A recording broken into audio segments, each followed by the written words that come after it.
की भूत हड़ताल है, उसके बारे में आप क्या बोलना चाहोगे?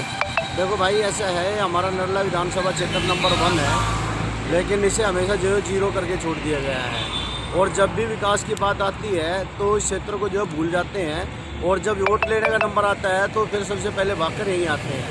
और चाहे विधानसभा हो या फिर लोकसभा का चुनाव हो, अब लोकसभा के चुनाव हुए हैं, और अब जो है कि ना बढ़ चढ़ के सभी भाग के आएंगे, सभी नेताएं, सभी पार्टियों के लोग आएंगे, और जो उनके जो पार्टियों के जो जितने भी चमचे हैं वो सभी आएंगे। लेकिन सबसे बड़ी बात यह है कि चुनाव जीतने के बाद उसके बाद फिर सब भूल जाते हैं। और यही सबसे बड़ी विडंबना रही है इस क्षेत्र के लिए कि जब भी इस क्षेत्र के लिए या तो इस क्षेत्र में कोई नेता नहीं है, या फिर पार्टी उन लोगों को कोई तवज्जो नहीं देना चाहती कि उनके अंदर भी कोई काबिलियत है, जिसकी वजह से हमेशा बाहरी व्यक्ति को ही यहाँ पे छोड़ दिया जाता है, जिसको यहाँ की समस्या के बारे में कोई जानकारी नहीं है। और हम आए दिन जो है ना व्हाट्सएप के और उसके जरिए देखते हैं, लोग कहते रहते हैं कि भाई कुछ ना कुछ आपको करिए, लेकिन करता कोई कुछ नहीं है।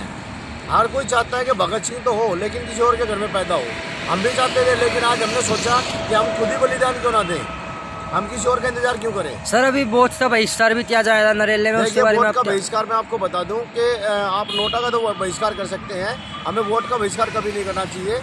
वोट तो हमें डालनी जरूरी है, आप भले ही नोटा पे डालिए, वो एक अलग बात है, लेकिन आप वोट का बहिष्कार मत कीजिए। हाँ, सरकारों का बहिष्कार कर सकते हैं, आप अपने कैंडिडेट का बहिष्कार कर सकते हैं, भाई हमें कोई कैंडिडेट पसंद नहीं है, आप उसका बहिष्कार कर सकते हैं, लेकिन आप कहो कि वोट का बहिष्कार कर दें तो ये संभव नहीं है, और ये अच्छा भी नहीं है, क्योंकि ये हमारे लिए भी अच्छा नहीं है और लोकतंत्र के लिए अच्छा नहीं है।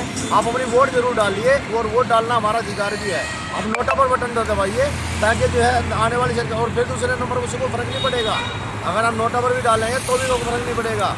अब जरूरत है अभी इस समय, अगर नरला क्षेत्र के लोग अगर हमारे साथ बैठ जाएंगे अगर, तो कहीं ना कहीं लगता है कि अभी भी हम जो सरकार को हिलाने में कामयाब हो सकते हैं, और नहीं तो फिर बैठे रहिए, वही 5 साल फिर निकल जाएंगे आपके जी। लेकिन मैं जब तक नहीं उठूँगा, मैं आज निश्चित करके बैठ चुका हूँ कि आज मैं अनिश्चित काल के लिए भूख हड़ताल पर हूँ, और अब मैं आज के बाद सिर्फ जल ही जल लूँगा, मैं इसके साथ कुछ नहीं लूँगा।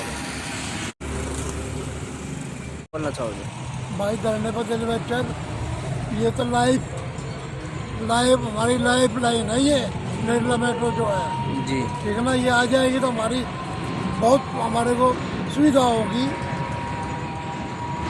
इतनी पब्लिक परेशान है, सारे का जाम ही जाम लगा रहता है, कोई व्यवस्था नहीं है सरकार की, गंदगी और की गंदगी है, अनेक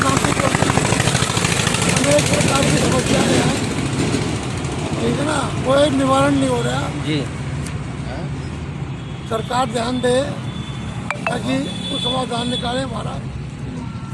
नरेला में मेट्रो क्यों नहीं आती, ये हमारा सवाल हमेशा रहेगा सभी से। जी सर, अभी बहिष्कार किया जाएगा, इसके लिए सभी को हमको इकट्ठे होना चाहिए जी। और भाई मेट्रो क्यों नहीं जी, नरेला कब तक इस बात को बर्दाश्त करता रहे।